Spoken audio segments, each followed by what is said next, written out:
in the crypto space, including project evaluation, business partnerships, cloud solutions, marketing support, investment incubation, and much more. Today, she is part of the KuCoin team and leading the public chain's business operations from one of my favorite exchanges in the world, KuCoin. Can you please put your virtual hands together for Lu Yu? Welcome, Lu. How are you doing? Hi, thank you. Bonjour à tous, ici Lou, je suis chargée des opérations chez KuCoin. Donc je vais parler en français maintenant et on va avoir une traductrice juste à côté de moi. Hello everyone, I'm Lou with KuCoin. I'm in charge of the chain's operation businesses. The reason I'm speaking French is because, first of all, I feel more comfortable speaking French. It helps me better express my opinion. And second of all, I think this is a global event, and I'm sure that there are native French speakers who can understand me. Donc, je suis très honorée d'être invitée parmi vous et de partager les visions de KuCoin sur le secteur de la finance décentralisée. Je vois personnellement la définition de la finance décentralisée en deux parties. Donc, je pense qu'il s'agit tout d'abord de la fintech, donc une nouvelle technologie qui va permettre aux opérations financières d'être plus rapides et moins chères. Mais la simple fintech, je pense qu'il n'est pas assez suffisamment, révolutionnaire pour être considéré comme de la finance décentralisée. Donc, pour être décentralisé, il faut d'abord que cette fintech entre à l'ère du Web 3.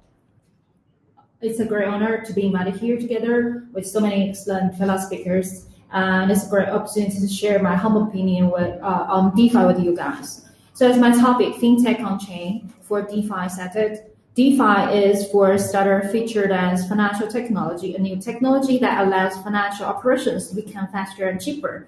And yet, FinTech itself without blockchain is not revolutionary enough to achieve what we expect as the vision of DeFi, which is perfect fairness, complete, transparent, and open, flawlessly trustless, and free. Approaching the Web 3.0 era from a public chain's perspective, we see FinTech is DeFi, the bonding is super strong. Donc, c'est exactement ce sur quoi KuCoin se focalise. Et pourquoi? Tout d'abord avec KuCoin Group, derrière KuCoin. KuCoin est en tant qu'une plateforme d'échange centralisée, a accumulé déjà plus de 3 ans d'expérience et de ressources en termes de liquidité, de matching d'échange, d'animation de marché, de profondeur de marché, de expérience d'utilisateur, etc. Donc, nous sommes assez spécialistes dans le côté financier. Et ensuite, car nous savons que le marché est réel, que des projets de communauté ont des besoins de finances décentralisées, de plateformes d'échange décentralisées, et nous en avons reçu des requêtes. C'est pourquoi nous avons choisi de nous concentrer sur ce domaine dont on est si familier et de raisonner la logique technique de KuCoin, à partir des requêtes de ces services de finance décentralisée. Donc, d'où notre présence aujourd'hui avec une problématique très simple. Donc, comment un blockchain public devrait servir la finance décentralisée. Initiated by a leading crypto exchange, KuCoin, with its strong gene in both financial and technology, KuCoin is also working on this topic. As a well-established centralized exchange, the 3-year-old KuCoin is now genuine veteran in trading matching, liquidity provision, market making, order book depth, and user experience, among others. In general, standing at the front line of secondary market, we see and have received true demand in decentralized exchange and other DeFi instruments, especially from altcoin projects with strong communities. Their requests are brought up from the end user perspective, which are very inspiring for us to design our chain on very detailed level. Accordingly, with the aim to cope with the true demand and the reasonable approach of leveraging our strength, KuCoin is conceived very oriented as a DeFi proprietary chain, which is why we're here dealing with the following topic, or I should say problem, since we have not yet seen anyone work out solutions. So, la problématique est assez vaste et je pense qu'en 20 minutes, j'aurai pas le temps d'élaborer tout. Donc, je vais essayer de donner ma réponse à cette problématique en vous guidant à travers différents exemples et par exemple en séparant les services de finances décentralisées en 3 parties. Par exemple, celles qui sont liées à l'échange, par exemple les DEX, celles qui sont liées aux dettes, par exemple celles qui concernent les emprunts et les prêts, celles qui concernent aussi par exemple les passerelles qui font les croisements entre blockchains. Donc, nous allons nous mettre dans la peau des fournisseurs de services de finances décentralisés et voir ce dont nous aimerions voir dans les services d'une blockchain publique. So the core problem is how should a public chain serve DeFi? I mean, I know it's a too macro question to be thoroughly answered here because I have only 20 minutes. So my approach today is more practical. I'm gonna walk you guys through some examples. It will be trading related, say DEX, for example, and loan and lending related for example, and asset swap related, like gateways, like all the wrapped assets. So imagine ourselves as DeFi service providers. We will be able to see how we really would like to see the public chain to serve. Donc, un premier exemple est l'un des projets avec qui KuChain travaille sur une mise en œuvre de plateforme d'échange décentralisée, donc un DEX. La toute première question qui nous est survenue est que cette équipe ne possède pas de capacité de développement de DEX, donc techniquement, donc ce qui est fondamental. Donc ici, on constate que la mission du coup de la blockchain est tout simplement d'abord de baisser les barrières d'entrée et de limiter les coûts d'apprentissage, de temps, de capital, et ce pour tous les acteurs potentiels de la finance décentralisée. So starting with trading related DeFi, a potential DEX deployer on KuChain that we work with, their problem is that they are not capable of developing a decentralized exchange by themselves. So the first problem will be how should we support such project without developing capability? So it got us thinking maybe we don't really have to do it manually every time we got asked by such team. Because we can, from the very fundamental of constructing the chain, we could make it utilizable for all DeFi players with or without developing capability. These are the 2 points we take into consideration while working out the solutions. So first of all, we would like to offer them, lower barriers in technical terms, and second of all, we would like to offer them limit cost in terms of time, knowledge, and money. Donc, comment nous allons réaliser ça? Sur KuChain, nous avons trouvé une solution qu'on appelle le réseau en 4 couches, qui va permettre à tous les services de DeFi d'intégrer leur code source dans les algorithmes originaires de KuChain, comme des modules de SaaS. Ici, on parle de DeFi as a Service, donc du DaaS, à qui on peut faire appel en mettant les paramètres souhaités. Quand on veut déployer son propre service DeFi ou générer son propre actif, ce réseau en 4 couches est donc capable de répondre aux services DeFi qui possèdent différentes compétences et attentes. Donc ici, je vais laisser un suspense. Si vous êtes intéressé, vous pouvez consulter notre site web Kratos, donc notre testnet kratos.network. Vous pouvez aller consulter. Oui. Yeah, KuChain's solution is a full layer architecture which package the fundamental code of DeFi, the must included code, and install them into the chain's native function. Well, you must be very curious of how it works. I mean, there are certain modules involved, say, for example, DeFi as a service.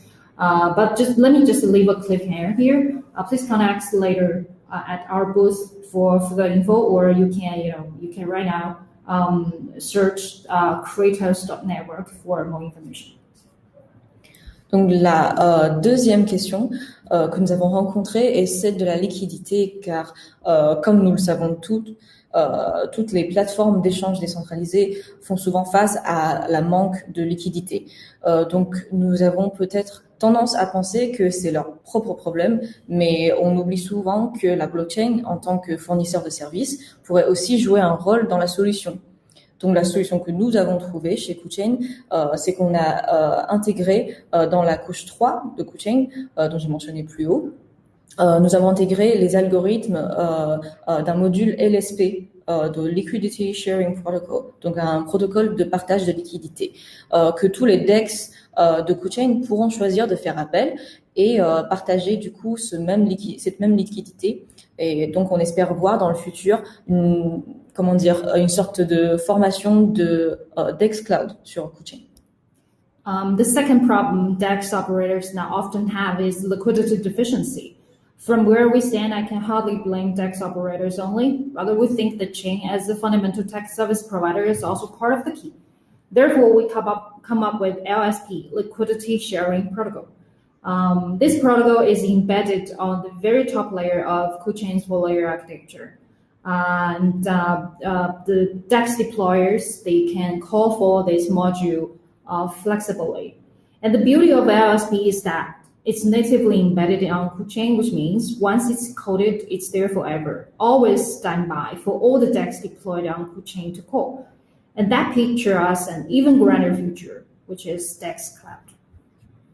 Donc après les DeFi liés aux échanges, on va parler maintenant de celles liées aux dettes. Donc un deuxième cas de figure dont je voudrais vous en parler est un projet qui a été auparavant listé sur KuCoin et aussi Binance et d'autres exchanges. Donc il nous expliquait que actuellement sur Ethereum, la blockchain sur laquelle la majorité des DeFi s'est installée, pour prêter ou emprunter, il faut mettre en gage de l'Ether.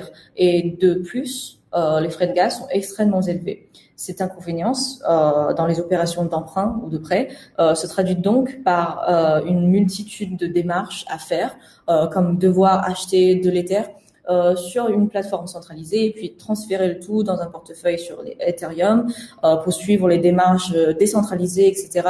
Nous sommes constamment, dans l'impuissance devant cette concession de licence de l'Ethereum. Et de plus, le coût est très élevé, comme donc ce que je disais, le frais de gaz.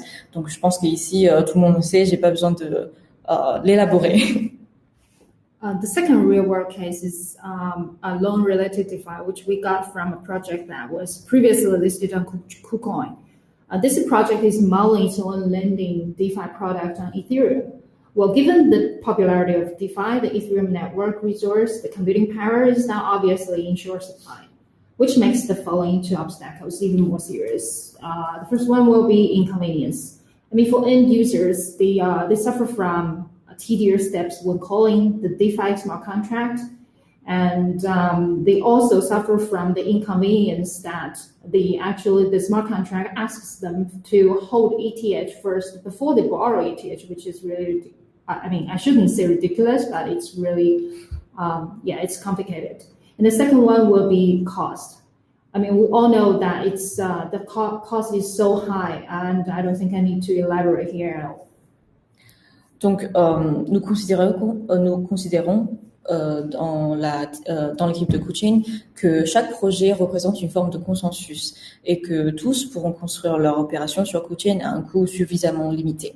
Donc, nous sommes persuadés qu'il est nécessaire de permettre une forme d'économie de troc entre différentes communautés qui veulent échanger sous forme de n'importe quel actif du moment où chaque partie reconnaît sa valeur.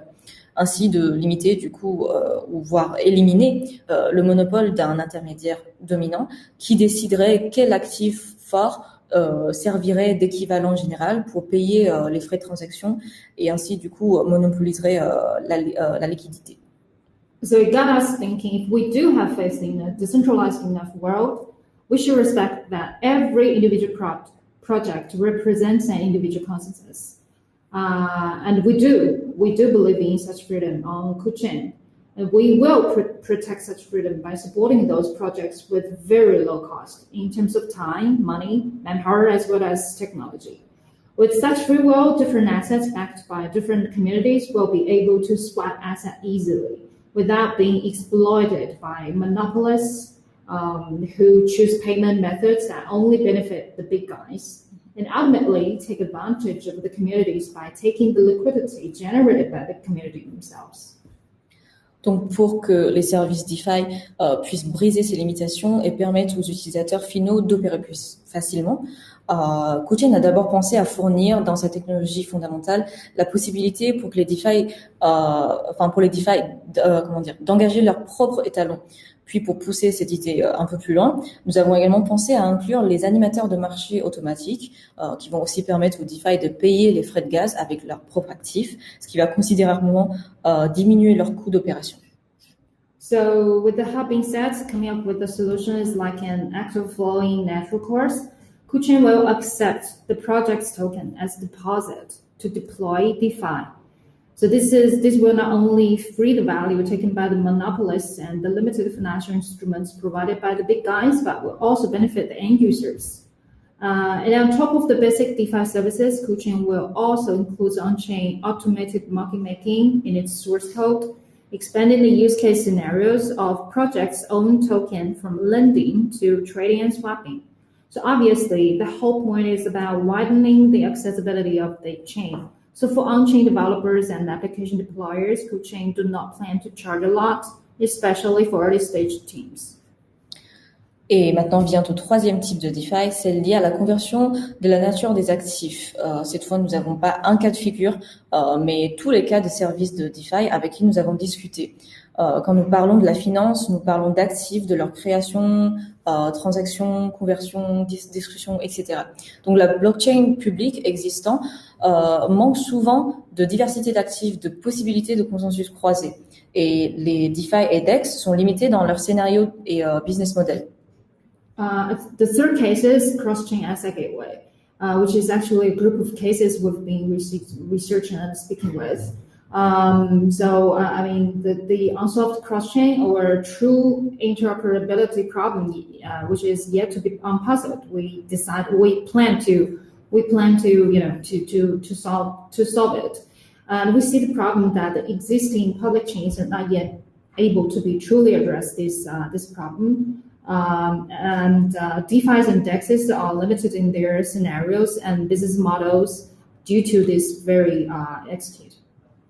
Donc nous réalisons donc ici que le on-chain fintech se doivent de répondre aux plus essentiels des besoins de l'activité financière qui sont la liberté et l'autonomie, qui se reflètent ici par la diversité des actifs et des consensus, la programmabilité, la liquidité, la sécurité. Nous pensons que la bonne chose à faire est de répondre à ces besoins à tous les niveaux de la conception technologique d'une blockchain publique. So that is to be said, on-chain fintech has pure and neutral next-generation technology, should be able to serve all types of financial activities and cultivate a diverse environment where they could all interact with each other indistinguishably and seamlessly. So specifically, such diversity is reflected here by asset and consensus variety and asks for functional agility, which we'll call it programmability, liquidity, and security as backbones. So KuChain, since it's conceptual design, taking the above thoughts into consideration, and we aim at serving different cross-chain financial business and asset interaction in a more efficient and convenient way. Donc la solution KuChain par exemple a conçu un système de compte générique qui peut inclure 3 différents types de balises. Un utilisateur peut créer ou cartographier un compte selon ses besoins. Ainsi, on peut faciliter le croisement de blockchain. Et pour entrer dans le vif du sujet, KuChain a conçu une solution de passerelle pour les activités intra-blockchain qui sera également intégrée sous forme d'un module DAS. Ces DAS permettant de dupliquer la logique opérationnelle et l'architecture, technique d'un DeFi sans pour autant atteindre à la propriété intellectuelle de celle-ci. Comme il n'y a pas de piètre conception ni de meilleure conception, KuChain encourageons toute forme de service DeFi, DEX, comme stablecoin aussi, de se mettre en paquet dans un module et ainsi voir ses capacités s'appliquer à une multitude de scénarios. Et pour boucler le tout, nous avons besoin de soutenir les échanges et interactions à haute fréquence au sein et entre les actifs, ces services de finances décentralisées et ces consensus. Là où KuChain a choisi de réaliser une structure on-chain, off-chain permettant de matching et le règlement d'actifs. So again, bringing up questions without giving answers is not our thing. Being idealist when visioning, which realist when envisioning KuChain comes up with the following solutions. KuChain itself, for example, is designed with a universally adoptable account system. This feature in the future, when KuChain sees its ecosystem flourish with thousands of different assets, will be a valuable function in commercial terms, as it can dance with the diversity of DeFi and DEX blossom without annoying complexity or ambiguity of account system. And then it comes the DAS, the DeFi as a service, the cross-chain gateways, for example. This highly modularized function allows KuChain to serve no matter it's whatever wrapped asset solution is. This in general shows that KuChain's determination to respect the variety of consensus.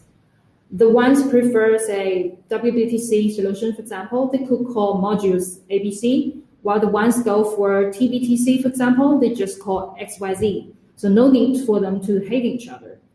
Last but not least, in terms of performance, since we expect to see multi-thread interaction between assets, DeFi functions and consensuses with high frequency, in order to realize such scenarios, KuChain will also bring in architecture to shoulder instant communication, matching, and settlement between on-chain to off-chain.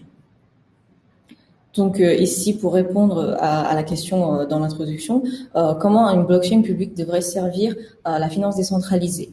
Je pense qu'il y a quand même quelques notions clés à retenir. D'abord, la FinTech on-chain, le fait que nous sommes orientés par la demande du marché, le fait que nous voulons faciliter le développement de techniques, et le fait que nous réalisons la programmabilité et la flexibilité des actifs, et surtout, très important, la sécurité et la certitude des actifs. So to recap and answer the questions from the intro, how should a public chain serve DeFi? Or at least to give you guys some inspirations, I have the following keywords. FinTech on-chain, for starters. Market-oriented, which means answering to real needs from the market. And developer-friendly, then asset security and certainty, which is the core value of blockchain. And then agility, in terms of functions, businesses, use case scenarios. Basically, if the chain is modularized enough, which it will be, it won't be a problem to cope with existing needs and to iterating along with, even ahead of the market. Donc, dernièrement, merci à tous de nous écouter. Nous allons juste partager quelques milestones avec vous. Donc, nous sommes en train de terminer notre première phase de test BetaNet et nous débutons la deuxième phase sous peu. Nous avons le testnet Kratos, que nous espérons voir son lancement au cours des prochains mois. Et on espère que vous gardez votre attention dans le futur, avec aussi un premier service DeFi sur Kratos qui sera peu de temps après la mise en ligne du réseau Kratos. Donc on va continuer à accueillir des propositions et des demandes de notre communauté, essayer toutes sortes de possibilités de cross-chain, stablecoin, DEX, etc. Et le tout pour se préparer au lancement du réseau principal de KuChain. Et merci. Once again, we are not just a provisional thinker, also we are a hardworking doer. Now please allow me to share KuChain's milestones with you all. So now we are approaching the end of our first BetaNet test round, and the second round will be launched very shortly. And the next step is to launch the testnet Kratos, hopefully in the next few months. And after that, very soon we will see the first DeFi deployed on Kratos, and we will keep collecting proposals and demands from the community. We'll try all possibilities to serve cross-chain assets, to serve DEX, DeFi, stablecoins, and then to prepare for KuChain's mainnet launch. And this is it. For further information, this is a really, really brief introduction of of what we have been doing, what we plan to do. And for further information, please check out our virtual booth for contact info. Thank you very much. Merci.